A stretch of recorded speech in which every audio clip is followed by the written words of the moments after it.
Tem rapaz. Bom, gente, boa noite.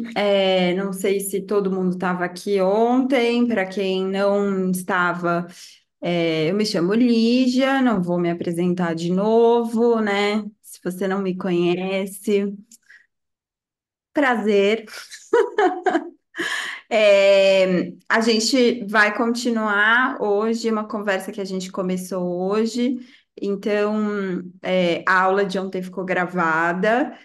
Caso você não estivesse aqui ontem, a gente compartilha tanto a aula de ontem quanto a de hoje via link do YouTube nos grupos. Aí todo mundo pode assistir, enfim, tá a par de tudo que a gente conversou ontem aqui. Porque a aula de ontem ela foi um pouco introdutória porque a gente vai conversar hoje, ela foi um pouco mais teórica. é, eu tentei ser bem suave na teoria, é uma teoria mais difícil, mais complexa, mas eu tentei ser o mais menos pragmática possível e mais trazer bastante exemplo para que ilustrasse. E é um tema que é muito importante para mim e me toca muito. Então, até o Matheus me escreveu depois falando assim: Você tá bem? Você pareceu tão melancólica. E eu falei para ele que ele conheceu a minha versão poeta, ou poetisa, porque é um tema que mexe comigo de um outro jeito. Assim, eu sou uma professora normalmente bastante brincalhona, que faz muitas piadas, enfim. E acho que quando eu estou falando de selfie, eu sou uma professora que entra em contato com o meu lado mais poético mesmo, sabe? Então, acho que é um outro lado meu que as pessoas tendem a conhecer menos, mas, mas enfim, e também mais filosófico um pouco, então é uma outra Lígia. E aí, hoje, em continuação à nossa conversa de ontem, eu trouxe um pouco uma realidade mais clínica a partir dos processos de construção de self que a gente conversou ontem. Vou compartilhar aqui com vocês, já começa a minha complicação, né, tecnológica, mas se Deus quiser, tudo vai dar certo. Pronto, deu, azei, né? Então vamos pensar um pouco na intervenção a partir da construção de self.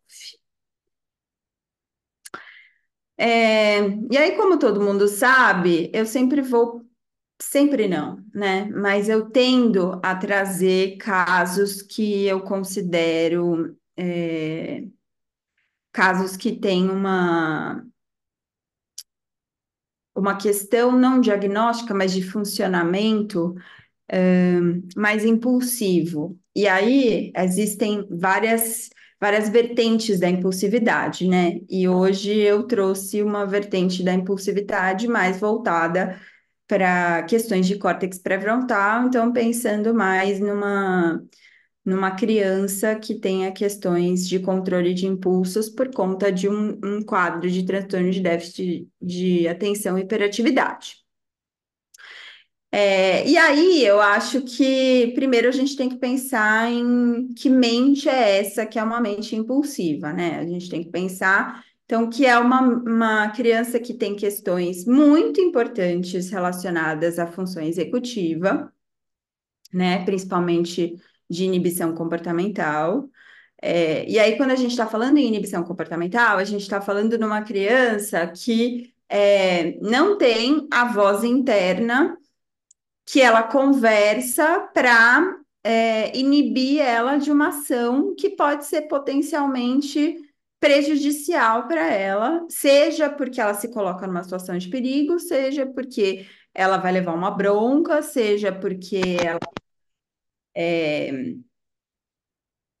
sei lá, ser maldosa com alguém, com um coleguinha, com uma pessoa querida. Ela não tem esse processo de entrar em contato com a voz interna dela, ponderar, né, se é uma situação na qual ela deveria agir, né? Se comportar daquela forma ou não.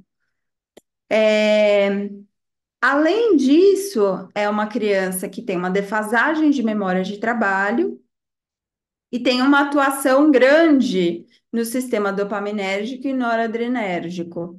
É, e também no sistema serotoninérgico. Então, a gente está falando de três sistemas, do ponto de vista neuroquímico, que atuam de forma muito intensa no funcionamento dessa criança, e que fazem com que, ao agir, não existe controle no impulso. Então, ao agir, é uma ação muito motora e pouco voltada para controle do impulso, do pensar antes de controlar o impulso de agir. Isso é muito importante para que a gente entenda com quem que a gente está lidando ali na nossa frente, né? É muito importante que a gente examine na nossa análise é, funcional, que a gente entenda ontogeneticamente que criança é essa, né? E para além disso, que a gente pense dentro de um quadro de desenvolvimento de self, que mente é essa ontogeneticamente, né?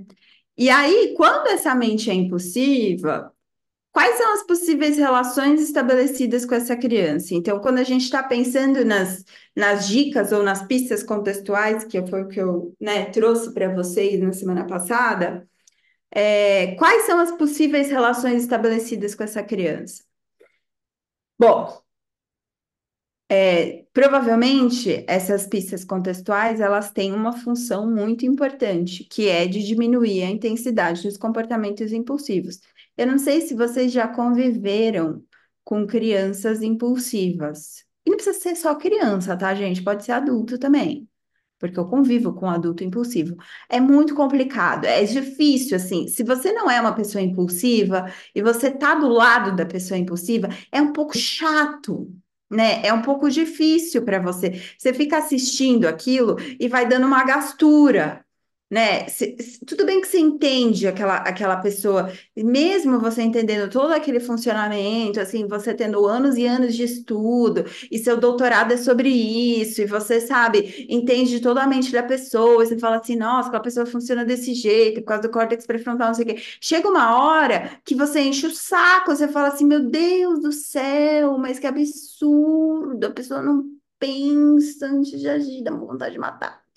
Agora, você imagina você sendo um pai e uma mãe de uma criança que age sem controle de seus impulsos 24 horas por dia.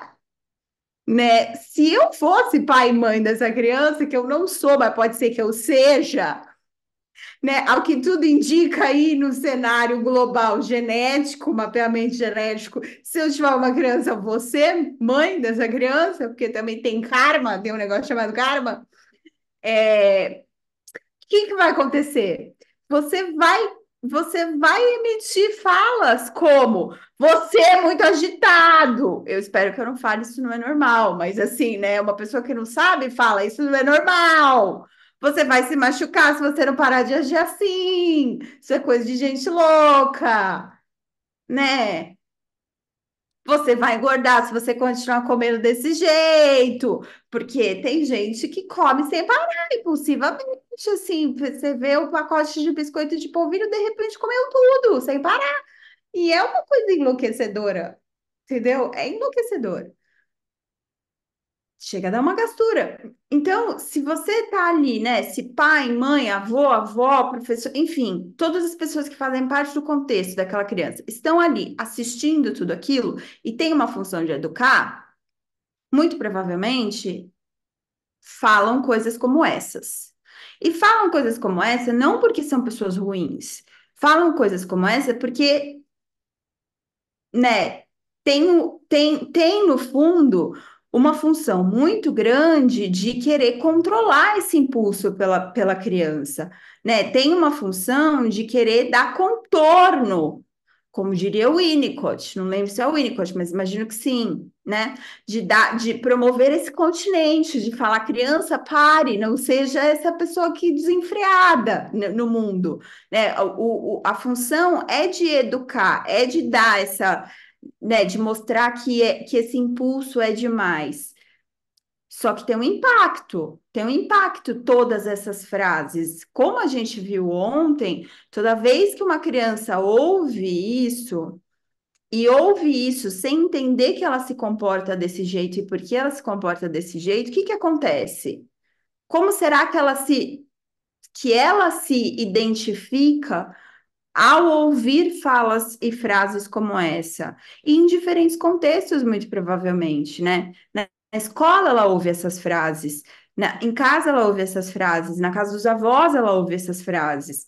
Os amigos provavelmente falam coisas como: não é legal brincar com você, você não para quieto, você não ouve as regras, né? Você não obedece, você sempre corre mais rápido do que todo mundo. E aí, como consequência disso, essas crianças, desde muito pequenas, se fusionam um pouco ou muito com as molduras relacionais que elas estabelecem com o contexto e com essas dicas contextuais, né? Então, essas relações arbitrárias que elas vão desenvolvendo com essas dicas contextuais são relações do tipo: para eu ser bonita, eu tenho que ser magra. Eu sou agitado, portanto, eu sou anormal. Eu sou impossível, portanto, eu não sei me controlar. E essa autopercepção, ela vira algo que não se afasta deles próprios, né? É uma percepção de que não existe outro espaço ou tempo em que eu sou outra coisa. Ou é muito difícil tirar essa percepção deles de que em outro espaço ou tempo, eu que um dia ou uma hora fui uma criança, que pode ter sido há 5 minutos atrás, tá? 10 minutos atrás na escola, fui uma criança que fui muito agitada e não consegui terminar minha lição de casa, cheguei em casa e consegui ser um filho legal para minha mãe, porque ela lavei a louça. Não. Eu sou o menino que está na escola, fazendo o dever da escola sem conseguir terminar, porque eu sou muito agitado. Aí eu chego em casa e eu sou o menino que não consegue almoçar sem parar quieto e fazer bagunça. E olha só quanta coisa eu derrubo no chão. E aí depois eu sou o menino que não consegue terminar a lição de casa em casa. E a minha mãe não aguenta fazer lição de casa comigo. E no aqui e agora, eu sempre sou o menino ou a menina que não consegue dar conta, né? Então, assim, percebem como quando a gente conversa sobre as três percepções, né, estabelecidas pelas molduras relacionais interpessoal, temporal e espacial, a gente, com essas crianças especificamente, a gente estabelece relações em que é muito difícil elas não se fusionarem a uma ideia de que elas são completamente incompetentes, né? E é por isso que elas chegam no nosso consultório, independente da idade, sem muita habilidade de controle de impulso também. Porque se elas são só isso, então vamos ser isso mesmo, né? Então, para que que eu vou fazer esforço para ser outra coisa se eu sou isso? E eu já ouvi isso de várias crianças, independente da idade delas. Mas eu só sou, mas eu sou bagunceiro, eu sou atrapalhada.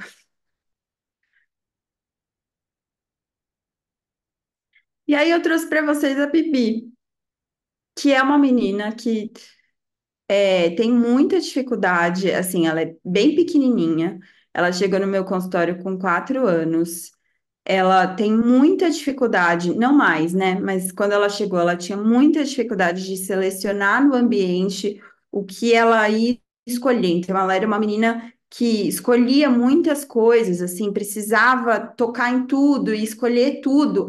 E ela era extremamente desorganizada.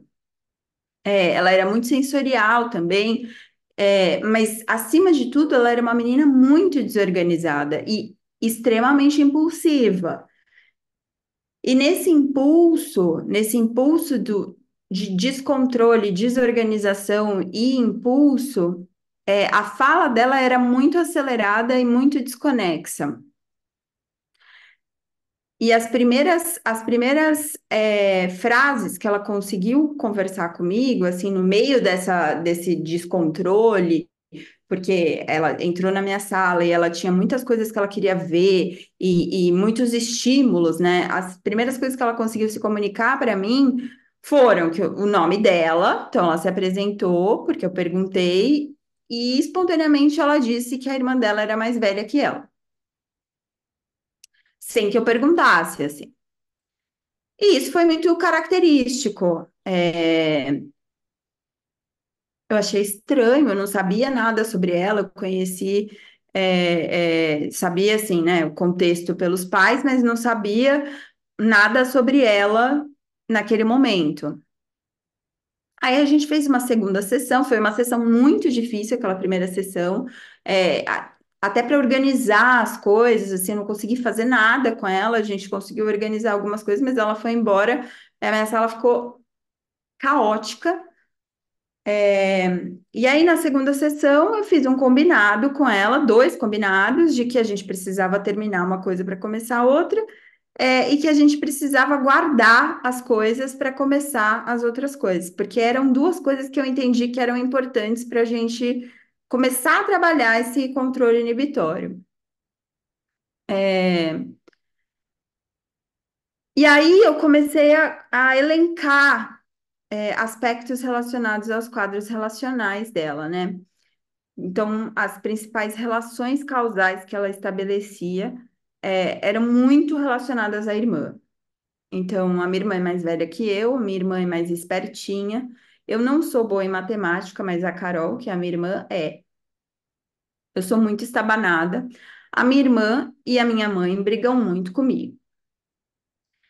Então, qual é o contexto em que a Bibi está inserida? Ela é uma menina com TDAH, e ela vive numa família de duas mãe e irmã, com um perfil bem ansioso. São mães, são tanto a mãe quanto mães, ó, tanto a mãe quanto a irmã mais velha, que não é tão mais velha, tem 3 anos a mais que ela, com um perfil bem obsessivo barra ansioso, muito organizada, extremamente organizadas as duas, pontuais, não tem questões com relação à organização do espaço, não tem questões com relação a, atrasos, né? Estão sempre super pontuais. É, a irmã é muito boa aluna, então todas as professoras da Bibi foram professoras da irmã, e aí nas reuniões as professoras falavam da irmã, falavam, ah, sim, não, já fui professora da Carol, elas são muito diferentes, né? Porque a Carol é uma excelente aluna, e lá. Mas a Bibi, né, tem dificuldade, e aí é sempre essa comparação que é feita, obviamente, se é feita com os professores, essa mãe traz essa comparação de uma forma muito evidenciada, porque, primeiro, a Bibi é o oposto das duas, né?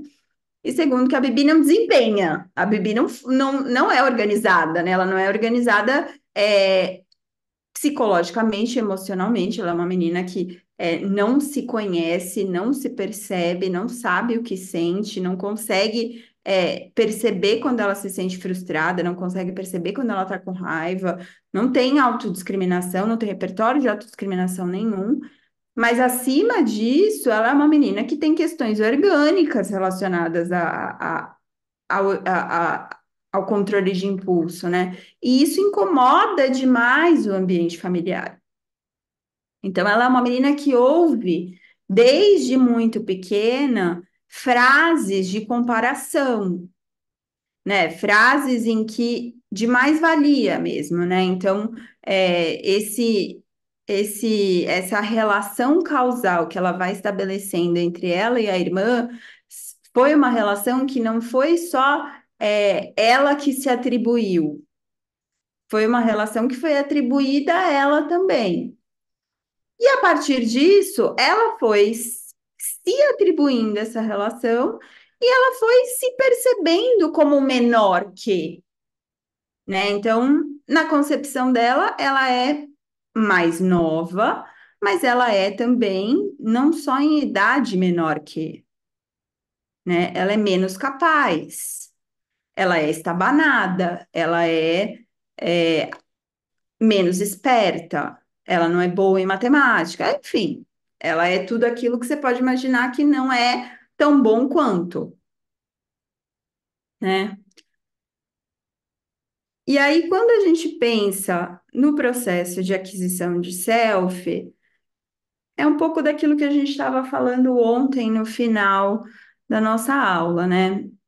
O processo de tatear eventos privados, é, que é aí uma habilidade de perceber e corretamente categorizar pensamentos, sentimentos, experiências internas.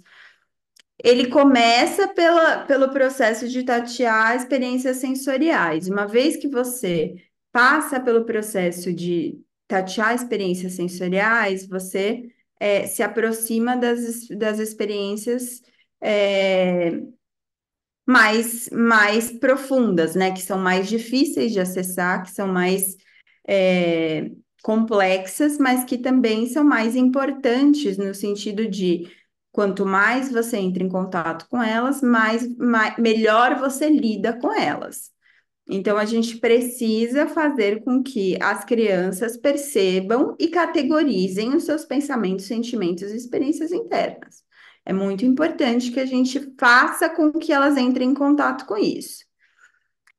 E uma vez que a gente né, entra em contato com esses processos, a gente estabelece a relação de estímulos derivados, como eu, você, aqui, ali e agora, então.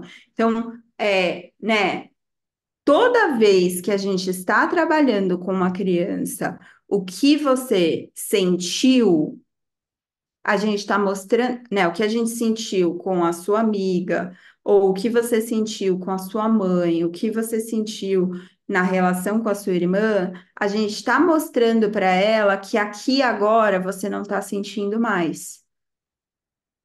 Né? Esse é o ponto-chave da coisa. É aí que a gente vira a chavinha de uma criança, principalmente. Parece complexo, mas não é.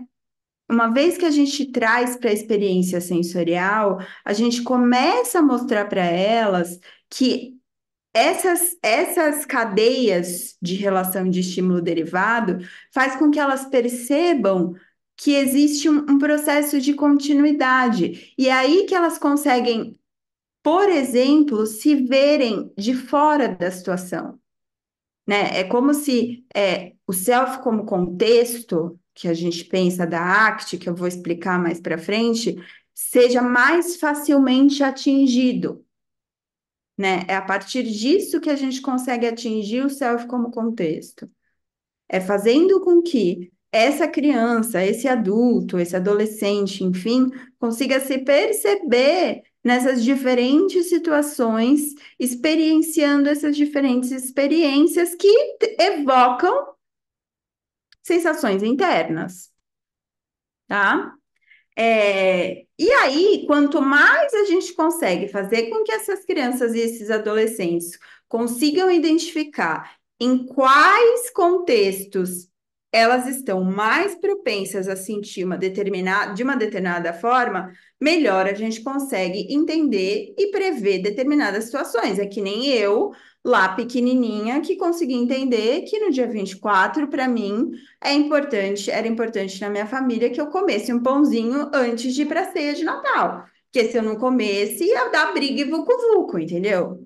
É a mesma coisa hoje em dia. Eu sei que sexta-feira à noite é um dia que eu não posso sair. Porque se eu sair de sexta-feira à noite, eu fico irritada, eu já tô cansada, eu tô exausta. Se eu sair na sexta-feira à noite, eu vou dar um piti, vai ser ruim. Eu insisto em fazer isso às vezes. Há 3 semanas atrás, eu comprei um ingresso no Sesc. Eu não sei por que que eu comprei um ingresso no Sesc. Porque eu saí de carro, eu dei 3 voltas no quarteirão e voltei para casa, estressada. E aí eu falei para mim mesma, por que que eu comprei esse ingresso? Porque eu já sei que eu não tenho que sair de sexta-feira. Eu me conheço, eu já sei em que contexto eu vou me sentir de determinada forma. Às vezes a gente insiste, mas aí é burrice, né? Aí é, não sei por que que faz. Então, assim, se a gente for pensar na Bibi, coitada da Bibi, que agora tá bem melhor, mas, né, naquela época, em que momento de desenvolvimento ela estava?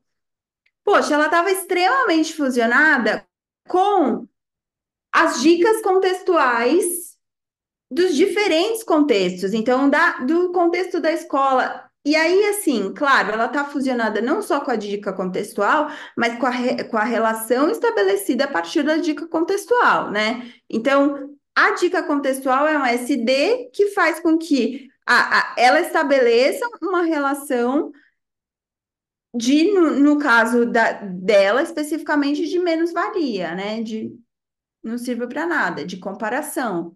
E aí ela trazia, além da irmã, os colegas da sala de aula, porque meu amigo já aprendeu a ler, porque meu amigo sabe fazer matemática melhor que eu. Porque a minha amiga não tem essa barriguinha. E tadinha, ela tinha 5 anos de idade, sabe? Ela tinha uma barriguinha fofinha, era muito fofa a barriguinha dela. Aí eu falava assim: não, mas uma barriguinha é muito fofa, não é possível que você tá falando isso pra mim. Não dá. Eu amo essa barriguinha, ela é muito fofa. E ela falava da barriguinha dela, com 5 anos de idade. Sabe assim? Não é possível sem nenhum repertório autodiscriminativo, de autodiscriminação. Então, assim, nem sobre como ela funciona, que é diferente de como as outras crianças funcionam, né? Ela é um furacãozinho, claramente, e nem, né? Então, nem filogenético, nem ontogenético. Então, o que que eu tô sentindo? Nada, nada. Tô respirando, não percebia, né? Estou suando, não percebia. Minha bochecha ficou rosada. Não percebi, eram situações assim, sabe? Pra gente evoluir para fiquei frustrada, fiquei triste, enfim.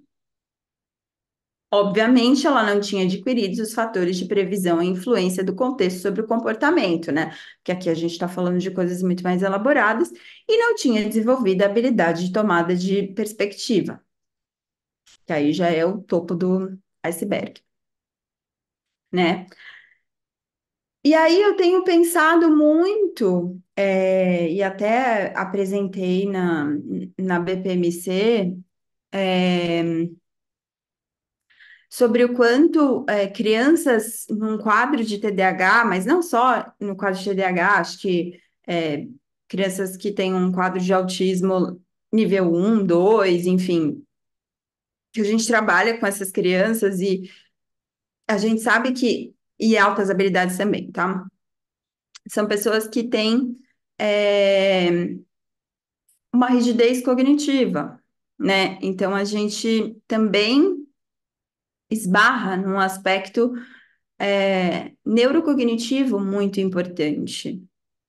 E aí, quando a gente está falando de desfusão, a gente está falando de um processo da ACT, por exemplo, que eu vou explicar mais para frente, mas que a gente talvez esteja exigindo algo que essas crianças não consigam fazer, porque uma vez que essas molduras relacionais estão estabelecidas, existe uma rigidez, né, uma concretude na autopercepção. E não só para o bom, não só para o ruim, mas para o bom também. Então, essa autopercepção, esse processo de discriminação, ele é tanto para o bem, mas às vezes ele tende a ir para um lugar ruim, no sentido de se eu desempenho bem, eu sou bom. Ao passo que, se eu desempenho mal, eu sou ruim. E aí, essas pessoas que são rígidas cognitivamente, elas se frustram com muita facilidade, porque desempenhar mal sempre significa que eu sou ruim. Existe pouco lugar para flexibilidade, para bom, tá bom. Eu errei aqui, mas faz parte, porque às vezes a gente erra, né? E não é sempre que a gente acerta. Hoje eu estava num dia ruim, acordei, sei lá, não consegui escovar meu dente. Faz parte, enfim. Essa flexibilidade, esse jogo de cintura, de tomada de perspectiva, que a gente vai trabalhar, a gente vai treinar ao máximo, mas existe um ponto de rigidez que a gente, às vezes, não tem para onde ir, porque tem a ver com neurocognição, né? Que é não conseguir enxergar o copo meio vazio, meio cheio. Ele está sempre meio vazio, então ele significa necessariamente que tudo está ruim, porque tudo não está bom. Né? E aí isso é muito mais uma questão sobre o que a gente pode fazer a partir disso do que eu tenho uma grande resposta para trazer para vocês, tá, gente? Esses são questionamentos que eu tenho me feito, inclusive. Estou trazendo para vocês coisas que eu tenho estudado, pensado, pesquisado, proposto para pessoas queridas minhas, para que a gente estude juntas, assim, né? Muito mais sobre isso do que sobre trazer uma resposta. Mas aí o que eu venho pensando nisso é uma promoção da difusão cognitiva até o neurocognitivo possível, né? Para que a gente possa e consiga acessar, fazer com que essas crianças, por exemplo, a Bibi, consiga ter contato com o momento presente. Então, o quanto mais ela estiver afastada dessa ideia rígida, de do que foi formado, do que ela é, né, ou do que ela precisa ser, ou do que ela não é, mais ela consegue viver a experiência do que ela está vivendo ali e agora, naquele momento, e mais ela consegue perceber o que é prazeroso para ela e o que não é, né? E isso pode acontecer num primeiro momento no consultório. Então, num primeiro momento, isso é do consultório, é da clínica, né? Poxa, então quer dizer que você gosta de pintar, então quer dizer que você gosta de massinha, então quer dizer que para você é gostoso fazer coisas manuais. E aí a gente começa a entrar em contato com coisas que são significativas, prazerosas, que tem um pouco a ver com valores.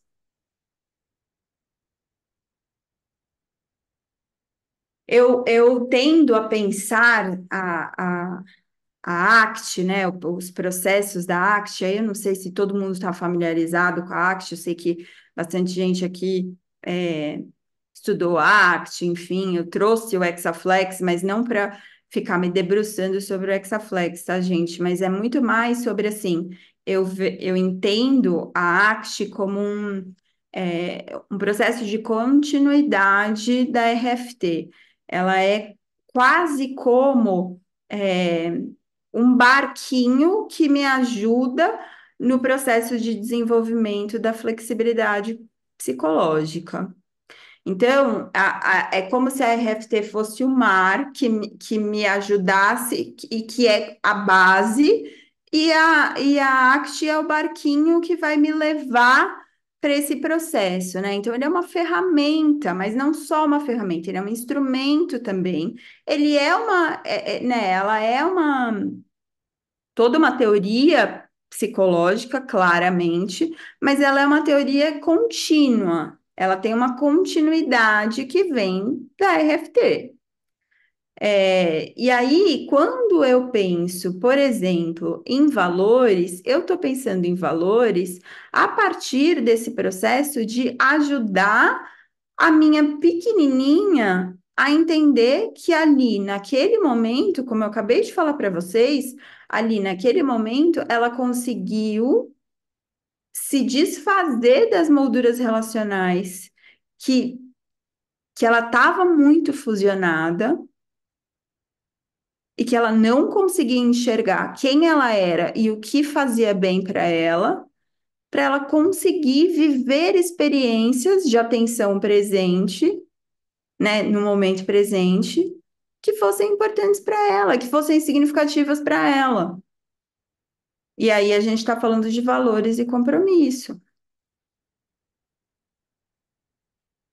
E aí, quando essa pessoa que consegue perceber que existem muitas coisas que ela vive, que fazem parte do momento presente, que são aqui e agora, e que não tem a ver com uma continuidade, né, que não são ela, que não definem ela, mas que são sim situações, experiências dadas num determinado momento com uma determinada pessoa, numa relação, né? A gente pode ser várias pessoas com várias relações, dependendo do contexto. Eu atinjo um self como contexto. E aí eu me aceito,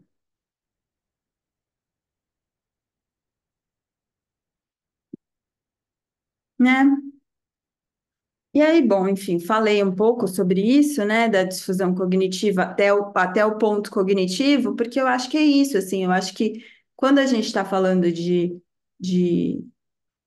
pessoas que têm questões de neurocognição, a gente tem que trabalhar a aceitação muito mais, né? A gente tem que fazê-los se perceberem, inclusive nesse processo de fusão, inclusive nesse processo de estarem muito fusionados. E se você está muito fusionado com ideias que foram construídas sobre você, você tem que entender que foram construídas sobre você. E você tem que entender que você tem pensamentos, você tem crenças, e essas crenças são suas, não são do outro, né? O processo de tomada de perspectiva, ele é extremamente importante para aceitação, para você ensinar esse cliente a entender que assim, existem muitas coisas que são suas, que são a partir da sua experiência, que não tem nada a ver com a experiência do outro.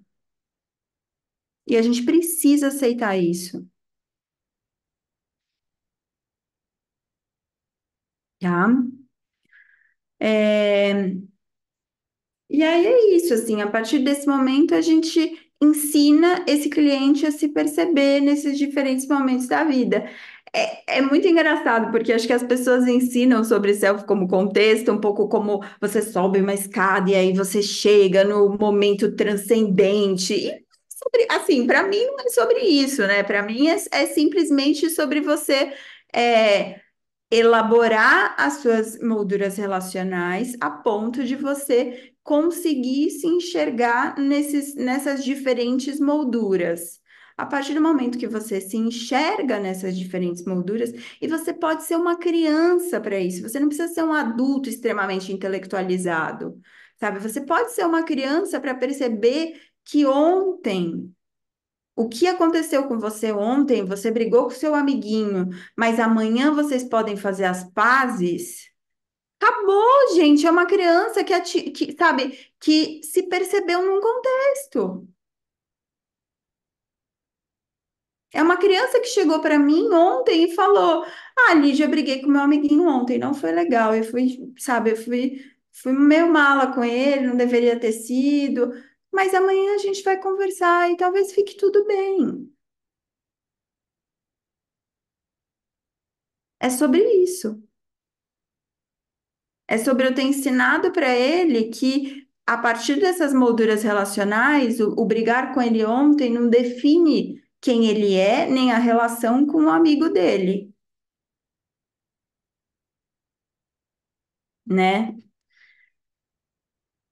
Bom, então eu acho que assim, o atendimento a crianças E adolescentes e jovens adultos que têm questões relacionadas a controle de impulsos, relacionadas a desatenção, porque eu acho que a desatenção é uma questão importante quando a gente está falando de desenvolvimento de self.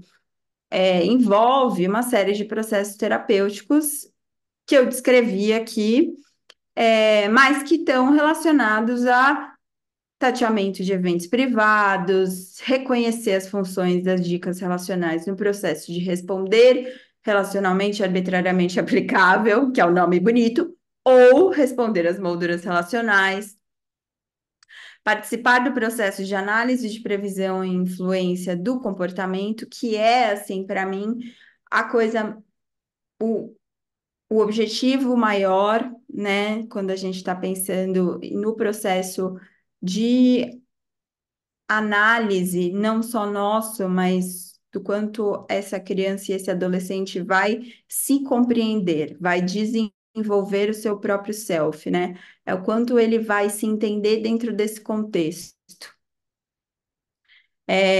A tomada de perspectiva é extremamente importante, é uma coisa que é, a gente tende a fazer pouco, enquanto acho que psicoterapeutas, a gente aprende muito sobre teoria da mente, mas a tomada de perspectiva é muito diferente da teoria da mente, assim, sobre como a gente vai fazer com que é, essa pessoa que é uma criança e que é um adolescente não só se coloque no lugar do outro, porque não é sobre isso necessariamente, mas veja a situação sob a perspectiva do outro e veja a situação sob diferentes perspectivas. Ou seja, uma mesma situação pode ser vista no outro dia, e no outro dia ela vai ter um outro olhar, né? Eu tenho um exercício de mindfulness que eu faço que é bem legal, que é sobre você fechar o olho e lembrar de uma mesma situação que aconteceu com você há 5 anos atrás, há 10 anos atrás, e lembrar que você era uma pessoa diferente nesses diferentes momentos. E isso, é sobre isso, tomada de perspectiva, né? E aí, é, por meio do que tudo isso é feito? Como vocês sabem, a gente está aqui também para divulgar um projeto que é muito importante para mim. Então, todos esses processos terapêuticos fazem parte de um grande compêndio aí, né? De um grande conteúdo que vai ser apresentado num curso que foi um projeto que começou no ano passado. Foi meu primeiro curso online, que na verdade começou por acaso, porque a Tawane me convidou para dar uma aula no grupo de supervisão dela sobre TDAH.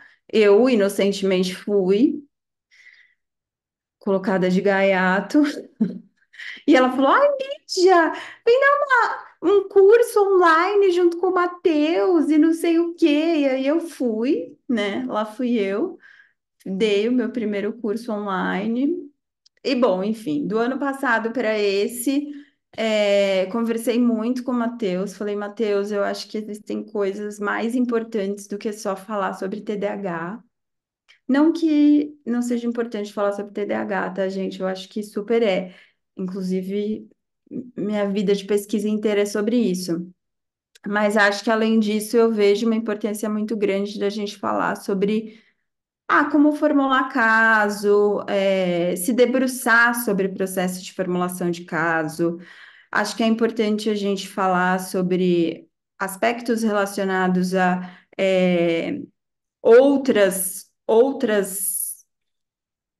outros pontos da neurodivergência, né? Não só o TDAH. Mas principalmente pensar assim em ampliar um pouco, não só para recursos terapêuticos. Quem me segue aí no Instagram sabe que eu sou uma pessoa que penso muito teoricamente, apesar de não ser um curso teórico, assim, acho que é um curso que fala bastante sobre a prática, mas eu quero tentar trançar bastante, né? Trazer bastante o quanto a gente pode ir pensando nos nossos casos do ponto de vista da teoria também, para que a gente aprenda a não precisar tanto ter o recurso, e sim que o recurso flua com mais naturalidade, porque a gente tem essa base teórica, né? Essa base de olhar analiticamente para os nossos casos. É, então, a minha ideia é um pouco tentar formar esse conceito analítico, sabe? E aí, voltado um pouco para as neurodivergências, mas num espectro um pouco maior. Então, eu queria convidar o Matheus, que é meu produtor, para quem não conhece ele, e um bom vendedor também, porque a parte de vender para mim é sempre difícil. Oi, gente. É, que legal estar aqui nessa aula. Eu só queria. Eu tenho algumas aulas a propósito.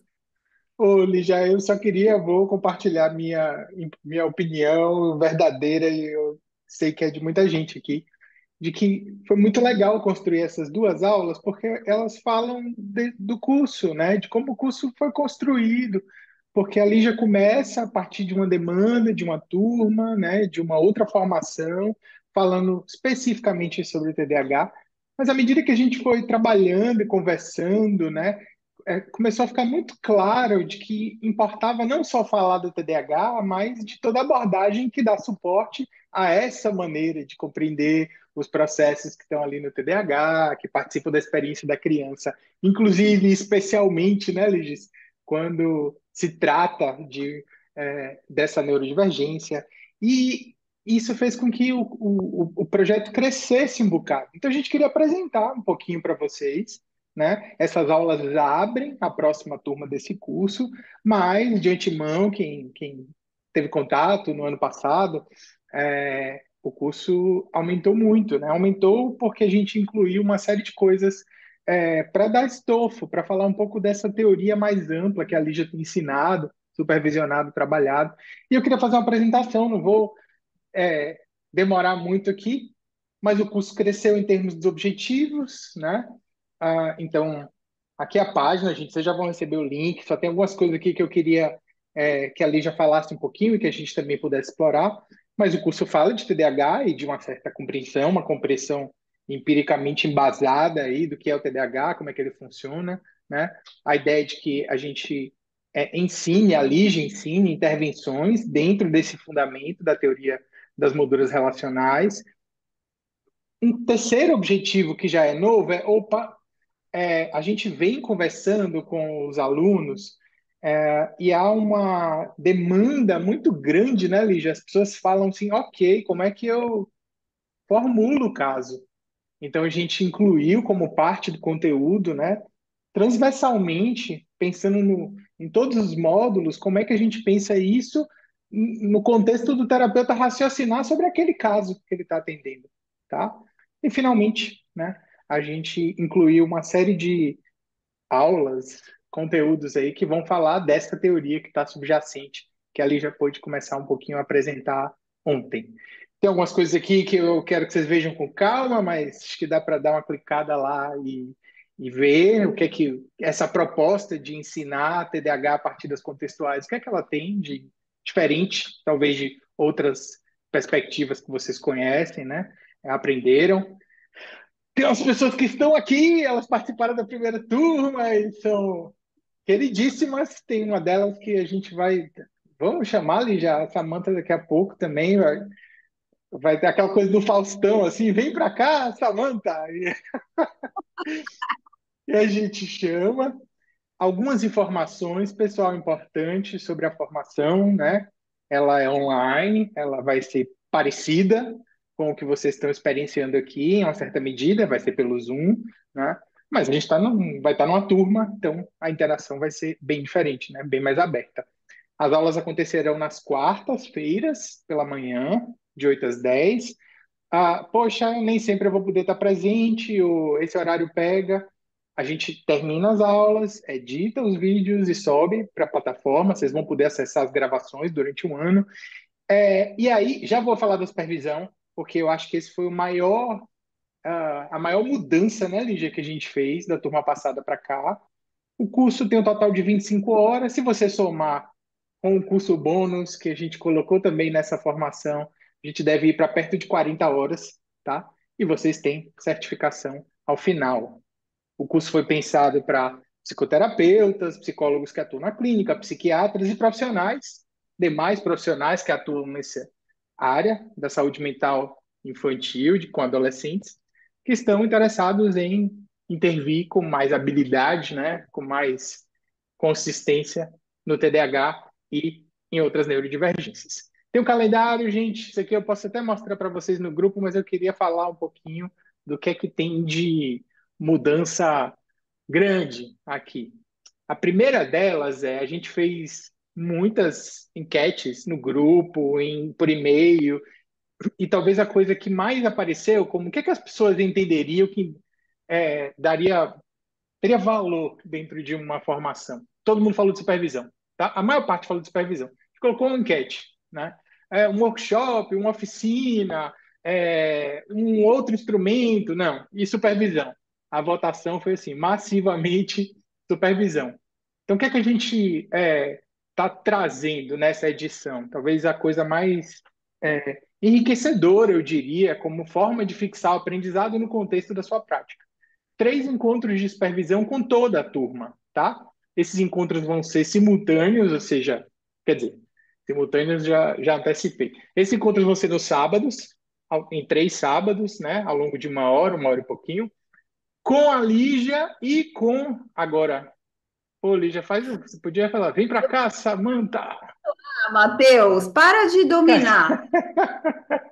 Sim, Caramba, eu não tô achando. os Oh, encontros vão ser com achei aqui. e com a Adicionar. Samanta, que está aqui numa telinha. A Então, eu Samanta. sou, eu sou ruim na telinha. Nossa, Lígia, Matheus. você consegue botar essa deixar que essa manta tenha lugar de fala? Isso é importante, bicho. Isso é coisa séria. Não sei o que fazer, Matheus. Não sei o que você quer que eu faça. Não sei fazer. Bom, gente, a Samanta é minha supervisionanda há muitos anos. Se, Ah, ela já des- pode falar. se desmuta. Ela é o meu cérebro fora do meu cérebro. Ou seja, se não existe uma eu, Aí. Estamos te ouvindo, Samanta.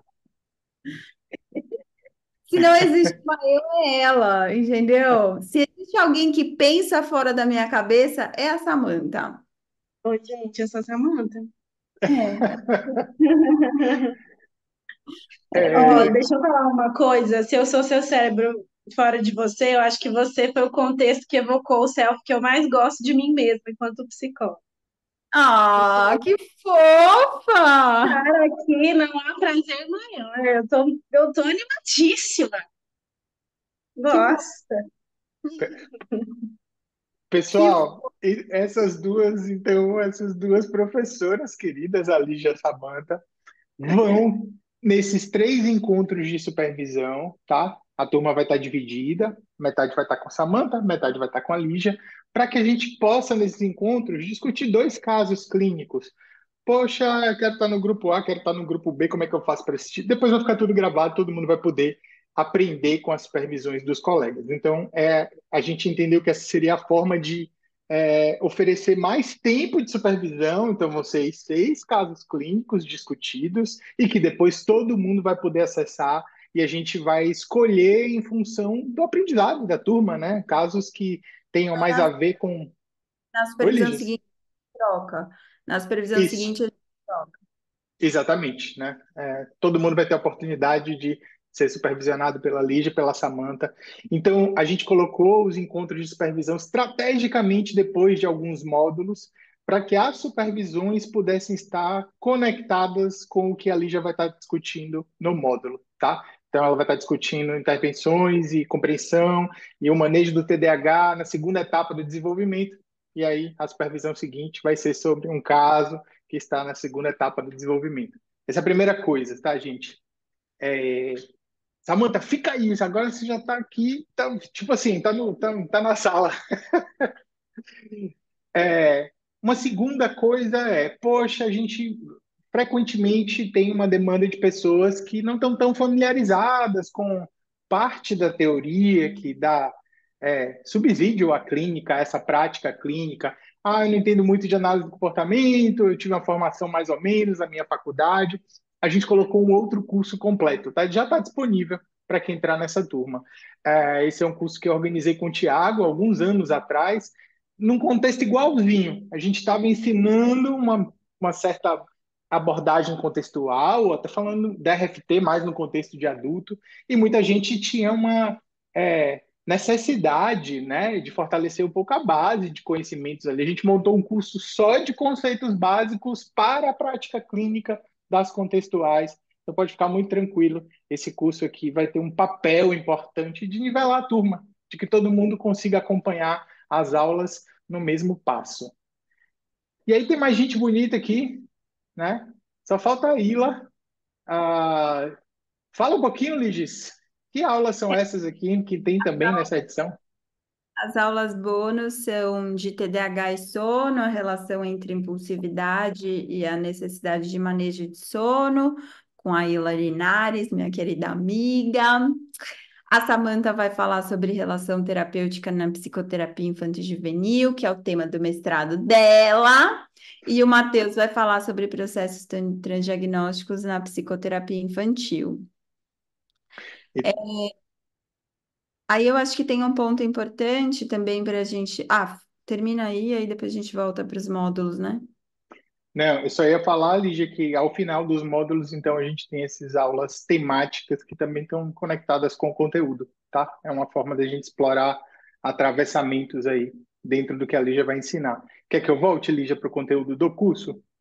Eu acho que assim, importante falar que é diferente do outro curso, eu vou abordar, além do TDAH, vou abordar altas habilidades, transtorno opositor e desafiador, no módulo 7 de neurodivergência, e no módulo 6 a gente vai ter uma aula de psicofarmacologia bem legal, com um psiquiatra muito meu amigo, chamado Mauro Medeiros, é, que é sensacional e acho que vai ser assim um grande diferencial, porque eu pedi para ele montar uma aula que fosse bem focada na ação das medicações para principalmente o sintoma opositor, né? Para o sintoma de impulsividade e oposição. E acho que os psicólogos sabem muito pouco sobre as nuances das medicações voltadas para a sintomatologia de oposição. Então, quando a gente está falando de TOD, ou quando a gente está falando dos sintomas mais opositores, tem nuances nas medicações que são muito importantes, e às vezes a gente fica batendo muito cabeça, assim, e existe uma ação medicamentosa importante, que quanto mais a gente souber, melhor, né? Então, esse módulo vai ser um grande diferencial, assim. Poxa, aí temos um módulo com o professor convidado, né? Que é o Mauro. Nossa, Li, já foi Viu? Não está suado, né? Conseguir que o Mauro pudesse abrir espaço na agenda para estar à frente de um módulo, mas a gente conseguiu, né? Então a gente tem também esse novo módulo aqui em relação ao passado. Pessoal, acho que o que mais todo mundo quer saber, preço, aqui eu também não sou tão bom, né? Ali já falou que eu sou um bom vendedor, mas eu espero que eu tenha convencido vocês pelo que o curso traz de possibilidades. Quando a gente fez um levantamento da carga horária para avaliar custo, né? Professores convidados, gravação, então tem muita coisa nesse curso. A gente precificou de 2.997, mas a gente resolveu, né? Manter um preço não tão distante da primeira turma para que o curso pudesse continuar sendo acessível. Então, vocês podem pagar em. Eu vou pedir para a Karina colocar o link no chat e mandar nas mensagens. E, Liges, eu vou tirar a tela de. Eu vou tirar a página, depois olhem com calma, vocês vão clicar lá, eu vou colocar o link dessa página aqui também para vocês entrarem, verem, se inscreverem. E eu vou te pedir, Lígia, para voltar os slides e deixar só aquele último que tem um QR Code, enquanto a gente conversa um pouquinho, tira algumas dúvidas, tá? Nossa, Consegue? QR, É depois consigo. desse. Aí, pronto. Pronto, foi até rápido. Caminho, caminho último, se você clicar. Tem algumas perguntinhas aqui, Lígia. Posso começar a dar a. Pode. Pronto. Tem muita gente aqui agradecendo. A Suzy perguntando: como faz para se inscrever? Suzy, você pode clicar no link aqui que a Karina acabou de colocar. Você pode apontar para o QR Code. Você pode clicar no link pelo grupo e você se inscreve, tá? Você preenche e se inscreve direitinho. A Kathleen está perguntando: o valor com desconto fica em vigor até que dia? Kathleen, o valor com desconto que a gente acabou de apresentar aqui vai ser o valor do curso, tá? Então, ele vai continuar.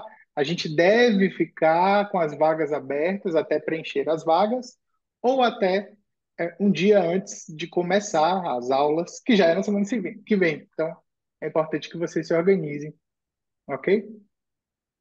Thelma, quando será a primeira aula? Dia E aí, 12. Dia tá vendo? 12. Olha como é bom que eu esteja aqui. Gente, já tem um curso bônus todo gravado e o primeiro módulo a gente já gravou, então você pode acessar hoje, terminar essa aula aqui, tem overdose de Lídia. Então a primeira aula já está disponível se você entrar Primeira aula é no muito dia boa. 12, começa o módulo 2, tá bom? Então a ideia é que enquanto a gente está montando a turma, convidando as pessoas, vocês já possam ir aprendendo. Mais perguntas? Sim. O módulo 1 é muito bom. Recomendo. Eu Aquelas. também. O módulo um ficou foi a melhor gravação de aula de todos os cursos meus, de outras pessoas que eu já fiz. Pode me cobrar. Se eu falar isso em qualquer outro evento, curso, você pode dizer, Matheus, você diz isso para todos. Eu nunca disse isso, gente. Eu realmente falei para Lígia hoje mais cedo. Eu falei, Lígia, tá tudo muito bonito, viu? Ai, obrigada. Quem foi que falou que amou? Ah, obrigada, Simone. Que bom que você gostou. Foi feito com muito carinho. Gente, eu vou me despedir, a Lígia vai se despedir. Vocês podem continuar acessando a gente pelos grupos, tá? Vocês podem falar com a gente, pode procurar alguém que está como admin no grupo, se tiver alguma dúvida. Obrigado, seja se você vai ou não seguir, mas espero que eu sei que essas aulas foram úteis. A gente daqui a pouco vai subir as duas no YouTube, manda o link para vocês também, é, e a gente espera vocês na turma. Beijos. Liges, és tu. Hum, Lígia, você tem que dar tchau para as pessoas, tipo assim, diga tchau, Lilica. Você não lembra de falei, Alone Tunes? tchau, gente do YouTube. Tchau, pessoal do YouTube.